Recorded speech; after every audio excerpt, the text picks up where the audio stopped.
Hello friend, welcome to my YouTube channel executive learning. आज हम पढ़ेंगे रूसो का जो सामान्य इच्छा का सिद्धांत है उसके बारे में। इससे पहले हम पढ़ चुके हैं रूसो का सोशल कॉन्ट्रैक्ट या सामाजिक समझौते का सिद्धांत। अभी पढ़ेंगे रूसो का जो सामान्य इच्छा है उसका सिद्धांत। रूसो का जो राजनीतिक दर्शन का सर्वाधिक महत्वपूर्ण तत्व है सामाजिक इच्छा का सिद्धांत है। रूसो ने सामान्य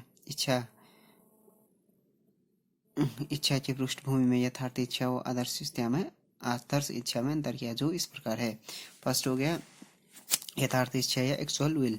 रूसो के अनुसार यथार्थ इच्छा मानव की वह इच्छा का भाग है जिसका लक्ष्य व्यक्तिगत स्वार्थ की पुष्टि हो और जो स्वयं व्यक्ति में केंद्रित हो। इसके अंतर्गत सामाजिक हित की अपेक्षा व्यक्तिगत स्वार्थ की प्रबलता होती है। जो यथार्थ इच्छा है उसका मतलब यह है कि जो यथार्थ इच्छा मानव की वह इच्छा है जिसका लक्ष्य क्या होता है, व्यक्तिगत स्वार्थ की पूर्ति करना होता है या पुष्टि करना होता है, जो स्वयं व्यक्ति में केंद्रित है। इसके अंतर्गत सामाजिक हित की अपेक्षा क्या होता है, व्यक्तिगत स्वार्थ की प्रबलता होती है यथार्थ इच्छा में। दूसरा हो गया आदर्श इच्छा। आदर्श इच्छा मानव की वह इच्छा है जिसका लक्ष्य संपूर्ण समाज का कल्याण हो। इसके अनुसार या आदर्श इच्छा के अनुसार क्या, इसके आदर्श इच्छा के अनुसार मानव स्वयं के हित को सामाजिक हित का अभिन्न अंग मानता है तथा संपूर्ण समाज के हित को दृष्टि में रखते हुए विचार करता है। इस इच्छा में व्यक्तिगत स्वार्थ का सामाजिक हित के साथ सामंजस्य तथा व्यक्तिगत स्वार्थ पर सामाजिक हित की प्रधानता होती है। जो व्यक्तिगत इच्छा है वो तो है कि जो इस यथार्थ इच्छा है वो है व्यक्तिगत स्वार्थ पर स्वार्थ की प्रबलता होती है यथार्थ इच्छा में। जबकि आदर्श इच्छा वह इच्छा है जिसका लक्ष्य क्या होता है, संपूर्ण समाज का कल्याण होता है।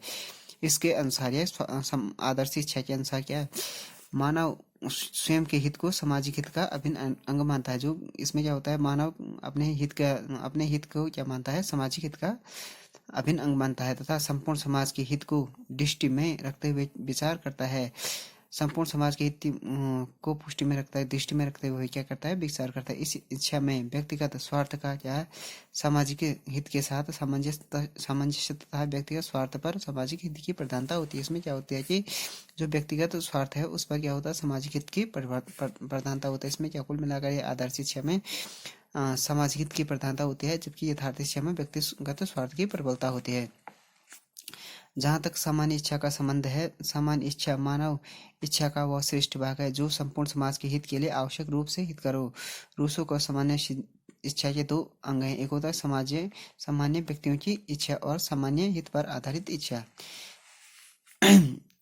रूसो की जो सामान्य इच्छा हो गई वो तो यथार्थ और आदर्श इच्छा पर हो गया।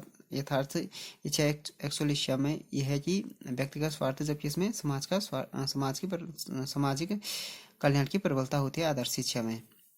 इसके बाद हो गया सामान्य इच्छा की विशेषताएं। जो सामान्य इच्छा होगी उसकी विशेषताएं रूसो की सामान्य। फर्स्ट होगी अखंडता। सामान्य इच्छा का एक विशेष लक्षण उसकी एकता व अखंडता है। यद्यपि सामान्य इच्छा में एकता में विभिन्नता भी होती है, किंतु विवेकयुक्त और बुद्धिजन्य होने के कारण इसमें किसी प्रकार का आत्म विरोध नहीं होता है। सामान्य इच्छा क्या हो गया, इसमें किसी प्रकार के क्या होता है, इसका एक गुण हो गया अखंडता। इसका विशेष लक्षण उसकी एकता या अखंडता होती है।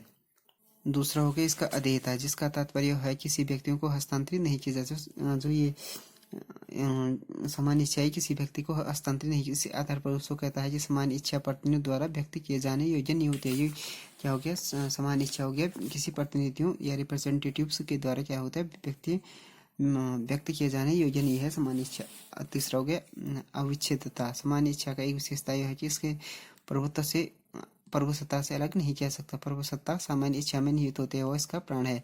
जो सामान्य इच्छा होगी उसे किसी भी प्रभुसत्ता से क्या अलग नहीं किया जा सकता है, क्योंकि सामान्य इच्छा दो प्रकार की हैं, यथार्थ व आदर्श। यथार्थ इच्छा में क्या होगी, व्यक्तिगत स्वार्थ टॉप में रहता है, जबकि आदर्श इच्छा में समाज कल्याण। तो ये क्या नहीं किया सकता है, इसको विभाजन नहीं किया जा सकता है, इसको प्रभुसत्ता मतलब अथॉरिटी से अलग नहीं किया जा सकता है, क्योंकि जो प्रभुसत्ता है उसी में क्या हो गया, वही क्या करेगा, ये आदर्श इच्छा और यथार्थ इच्छा या सामान्य इच्छा, जो सामान्य इच्छा के अंतर्गत हो गए उसको क्या करे, व्यक्त करेगा।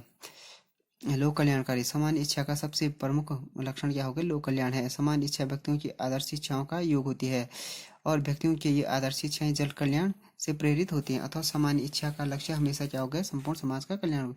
तो ये सामान्य इच्छा के इसका सबसे महत्वपूर्ण काम हो गया, लक्षण हो गया, या विशेषताएं हो गया, समाज कल्याण या लोक कल्याणकारी होता है।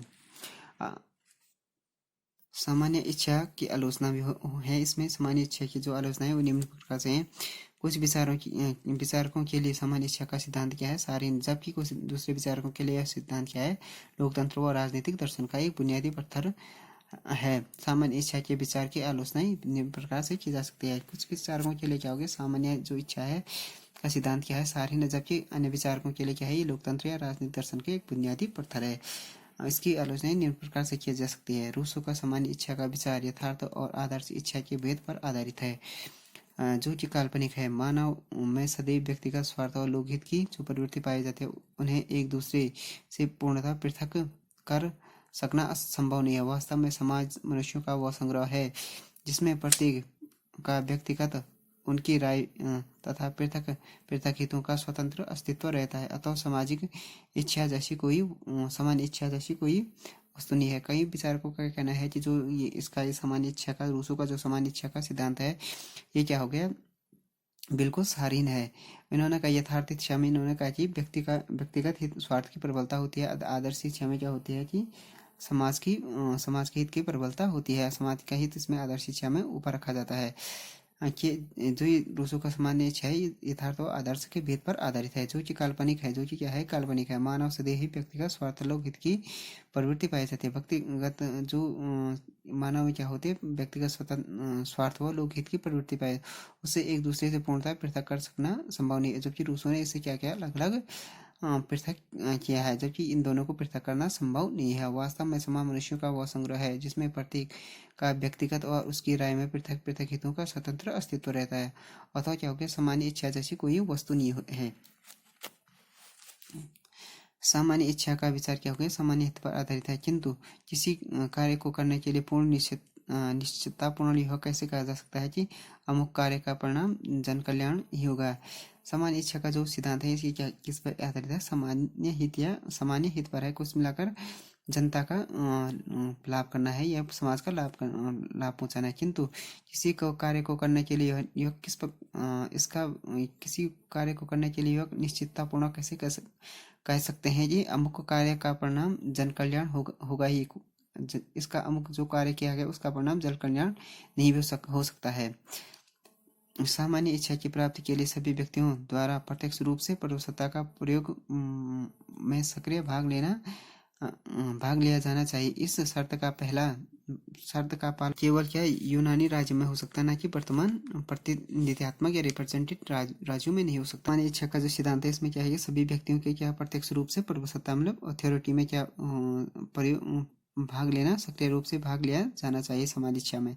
जबकि इस शर्त का पालन करना क्या है, बहुत कठिन है। यह केवल क्या होता है कि यूनानी राज्य में ही हो सकते हैं, क्योंकि वो छोटे होते हैं। वर्तमान में बड़े राज्यों में यह करना बहुत कठिन है। सामान्य इच्छा का प्रतिपादन का उद्देश्य जनता के अधिकारों की रक्षा करना है, किंतु यह धारणा केवल व्यवहार में निरंकुश व अत्याचारी राज्य का पोषक भी बन सकती है। एक विशेष समय पर इच्छा क्या है, यह निश्चित करने की शक्ति रूसो शासक को सौंप देता है। यदि शासक दुराचारी हो तो वो अपने स्वार्थ को ही सामान्य इच्छा का रूप दे सकता है। सामान्य इच्छा का जो प्रतिपादन होता है, उसमें क्या होता है, व्यक्तिगत स्वार्थ और जनता समाज का कल्याण के लिए होता है। उसका ये जो उद्देश्य था, जनता के अधिकारों की रक्षा करना है सामान्य इच्छा। किंतु यह धारणा व्यवहार में क्या हो कि निरंकुश व अत्याचारी राज्य का पोषक भी बन सकती है। ये जो सामान्य इच्छा है, निरंकुश व अत्याचारी राज्य का पोषक भी बन सकता है। एक विशेष समय पर इच्छा क्या है, यह निश्चित करने की शक्ति रूसो किसको देता है, शासक या शासक को सौंप देता है। और यदि शासक दुराचारी है तो वह जो अपने स्वार्थ को ही क्या मानेगा, सामान्य इच्छा मतलब कुल मिलाकर जनता का कल्याण ही मानेगा शासक। जबकि ये क्या होगा, बिल्कुल एक अत्याचारी व दुराचारी है तो क्या करेगा, जो उसका जो चीज राजा को ठीक, शासक या सत्ता वर्ग को सही लगेगी, वही उसे किस रूप देगा, सामान्य इच्छा का रूप दे सकता है। इसका महत्व क्या क्या है, जो सामान्य इच्छा का सिद्धांत है उसका महत्व। रूसो का सामान्य इच्छा का विचार प्रजातंत्र का क्या है, पोषक है, क्योंकि उसका यह विश्वास है कि सत्ता का आधार जन स्वीकृति है, जनता की इच्छा सर्वोपरि है। विधि निर्माण में जनता का प्रत्यक्ष सहयोग आवश्यक है। सरकार जनता के प्रति हमेशा उत्तरदायी होनी चाहिए। रूसो का जो सामान्य इच्छा का शासक है, विचार है, क्या है, प्रजातंत्र का पोषक है। क्योंकि उसका यह विश्वास, रूसो का यह मानना है कि सत्ता का आधार क्या होगा, जन स्वीकृति होगी। जो सत्ता का जो आधार होगा वो क्या होगा, जन स्वीकृति होगी। जनता की इच्छा सर्वोपरि होगी। जनता जो चाहेगी वही होना चाहिए। विद्या निर्माण में भी क्या होगा, जनता का सहयोग आवश्यक है। सरकार क्या जनता के प्रति हमेशा क्या होनी चाहिए, उत्तरदायी होनी चाहिए। उसका कुल मिलाकर लोकतंत्र के लिए ये जो उसका सामान्य इच्छा का सिद्धांत है बहुत इंपॉर्टेंट है। सामान्य इच्छा का सिद्धांत राष्ट्रवाद का प्रेरक सिद्धांत भी है, क्योंकि सामान्य इच्छा की धारणा यह आशय मिलता है कि जिस जीवन में समता, स्वभाव, एकता, सहचार्य और संभावना है, जिससे क्या हो गया, जो सामान्य इच्छा है उससे यह आशय मिलता है जिस जीवन में समता, स्वभाव व एकता व सहचार्य सम्मान की भावना है वह श्रेष्ठ है। उसका ये जो सिद्धांत है उसमें राष्ट्रवाद की प्रेरणा मिलता है, क्योंकि सामान्य इच्छा की धारणा में ये आशय मिलता है कि जिस जीवन में क्या हो गया, समता, समानता है या स्वभाव, एकता व सहचार्य या सम्मान की भावना है, वही जीवन क्या है, श्रेष्ठ है। मतलब कुल मिलाकर सभी व्यक्तियों को एक अच्छी लाइफ मिलनी चाहिए। ये राष्ट्रवाद का प्रेरक भी है। इसका रूसो का सिद्धांत सामान्य इच्छा की धारणा ने मानवता, सामान्य इच्छा का सिद्धांत की धारणा है भावनावादी और रोमांचवादी आंदोलन पर भी प्रभाव डाला। फ्रांस की क्रांति का प्रेरक विचारक कहा जा सकता है। जो सामान्य इच्छा की धारणा है उसे भावनावादी, रोमांचवादी आंदोलन पर भी बहुत प्रभाव पड़ा। रूसो के विचार है। फ्रांस की क्रांति का प्रेरक भी कहा जा सकता है। रूसो की जो फ्रांस की क्रांति है उसका प्रेरक विचार भी कहा जा सकता है रूसो का सामान्य सिद्धांत। तो ये हो गया रूसो का सामान्य सिद्धांत के बारे में। If you like this video please subscribe my channel, like, share and comment on this video.